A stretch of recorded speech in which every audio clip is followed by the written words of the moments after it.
नमस्कार। सांकेतिक भाषा के इस विशेष बुलेटिन में आप सभी का बहुत स्वागत है। आपके साथ मैं हूं शहला निगार और मेरे साथ हैं मेरी सहयोगी दीपाली, जो साइन लैंग्वेज में आप तक खबरों को पहुंचाएंगी। शुरुआत करेंगे सुबह की सुर्खियों के साथ। जम्मू कश्मीर में विधानसभा चुनाव के दूसरे चरण में 26 सीटों पर मतदान आज। उमर अब्दुल्ला सहित 239 प्रत्याशियों की किस्मत दांव पर। हरियाणा में चुनावी घमासान जारी। प्रधानमंत्री नरेंद्र मोदी आज सोनीपत के गोहाना में करेंगे विशाल जनसभा।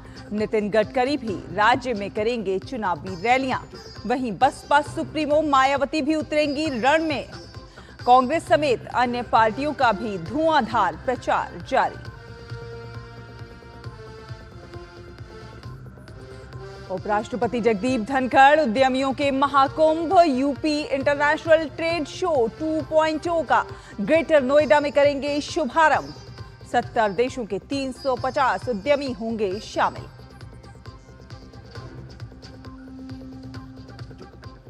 पंडित दीनदयाल उपाध्याय की 108वीं जयंती पर कृतज्ञ राष्ट्र कर रहा है नमन। उपराष्ट्रपति जगदीप धनखड़ सीकर में दीनदयाल जी की प्रतिमा का करेंगे अनावरण। भाजपा अध्यक्ष JP Nadda health checkup camp की करेंगे शुरुआत।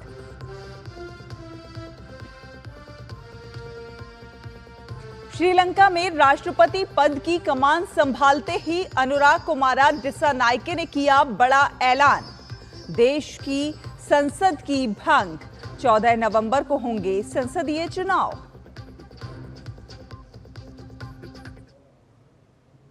और आइए अब खबरों को विस्तार से देखते हैं। जम्मू कश्मीर विधानसभा चुनाव के दूसरे चरण के लिए 26 विधानसभा सीटों पर आज मतदान होगा।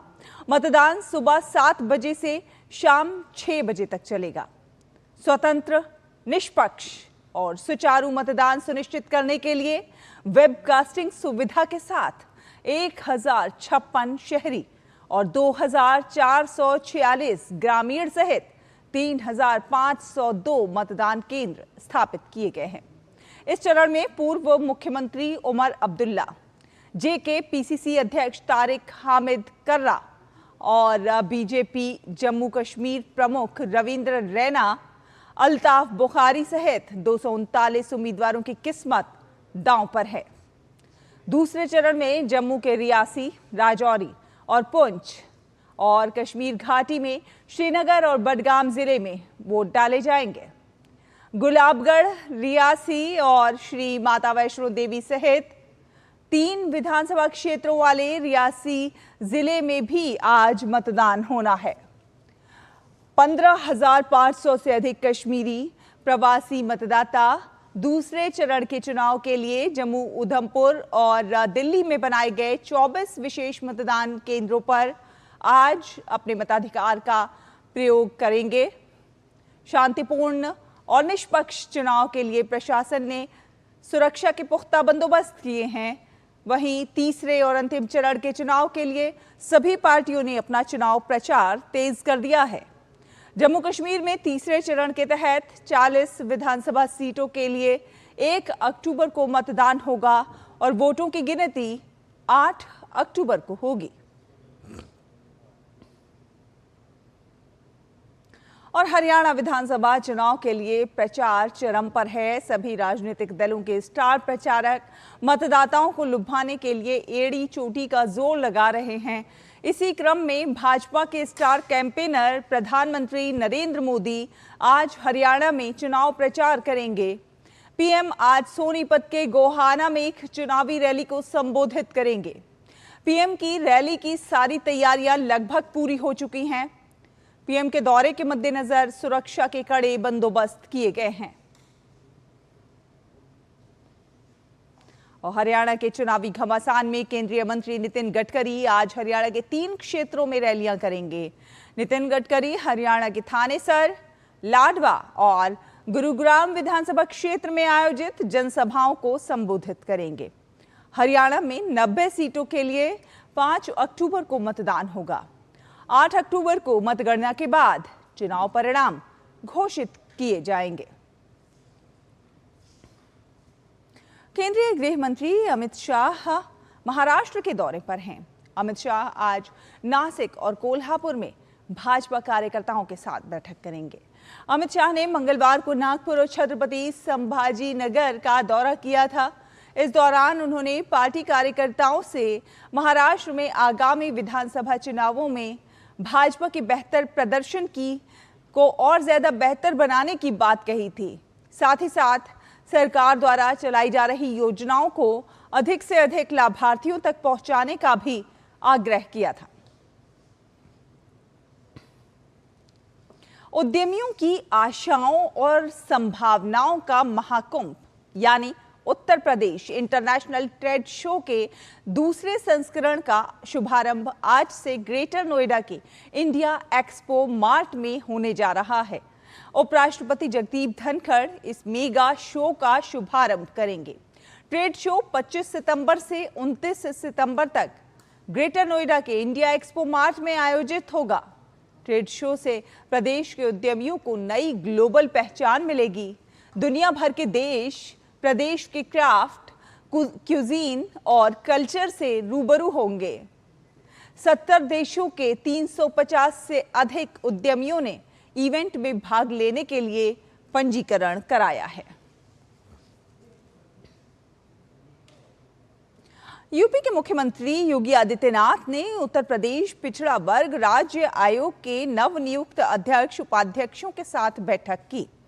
मुख्यमंत्री योगी आदित्यनाथ ने कहा कि भाजपा सरकार द्वारा किए जा रहे प्रयासों से ओबीसी समाज को मुख्य धारा में स्थान मिला है। ओडीओपी और विश्वकर्मा श्रम सम्मान जैसी योजनाओं के केंद्र में ओबीसी समाज ही है। आपको बता दें कि पंडित दीनदयाल उपाध्याय की 108वीं जयंती पर कृतज्ञ राष्ट्र आज उन्हें नमन कर रहा है। राष्ट्र निर्माण और समाज सेवा को अपने जीवन का लक्ष्य मानने वाले पंडित दीनदयाल उपाध्याय का पूरा जीवन सादगी, ईमानदारी और प्रेरणा की मिसाल है।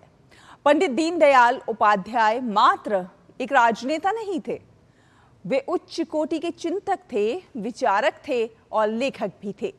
उन्होंने शक्तिशाली और संतुलित रूप में विकसित राष्ट्र की कल्पना की थी।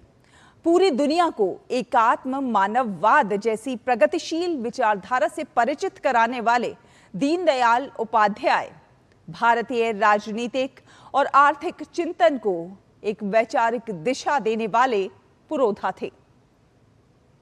उपराष्ट्रपति जगदीप धनखड़ आज राजस्थान के सीकर का दौरा करेंगे।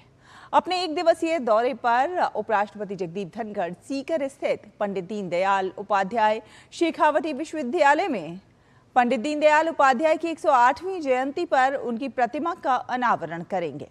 सीकर में ही उपराष्ट्रपति पंडित दीनदयाल उपाध्याय समिति उद्यान का उद्घाटन भी करेंगे। पंडित दीनदयाल उपाध्याय की 108वीं जयंती के अवसर पर आज नई दिल्ली स्थित बीजेपी मुख्यालय में कार्यक्रम का आयोजन हो रहा है।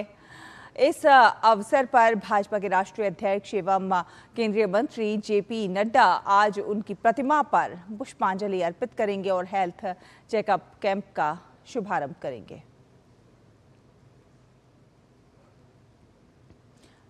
और अंतर्राष्ट्रीय खबरों का रुख करें तो श्रीलंका के नए राष्ट्रपति अनुराग कुमारा दिसानायके ने देश की संसद भंग कर दी है। दिसानायके ने मंगलवार को इससे संबंधित विशेष राजपत्र अधिसूचना पर हस्ताक्षर किए। देश में अब 14 नवंबर को मध्यावधि चुनाव कराए जाएंगे। राष्ट्रपति चुनाव से पहले दिसानायके ने कहा था कि वो संसद को तुरंत भंग कर देंगे और मिड टर्म चुनाव कराने का आदेश देंगे। इससे पहले श्रीलंका की पिछली संसद साल 2020 के अगस्त में गठित की गई थी। वहीं इस संसद को निर्धारित समय से 11 महीने पहले ही भंग कर दिया गया है। अनुराग कुमारा दिसानायके ने 23 सितंबर को श्रीलंका के राष्ट्रपति के तौर पर शपथ ली थी। इसी के साथ सांकेतिक भाषा के इस विशेष बुलेटिन में फिलहाल इतना ही। मुझे, दीपाली को और हमारी पूरी टीम को दीजिए अनुमति। नमस्कार।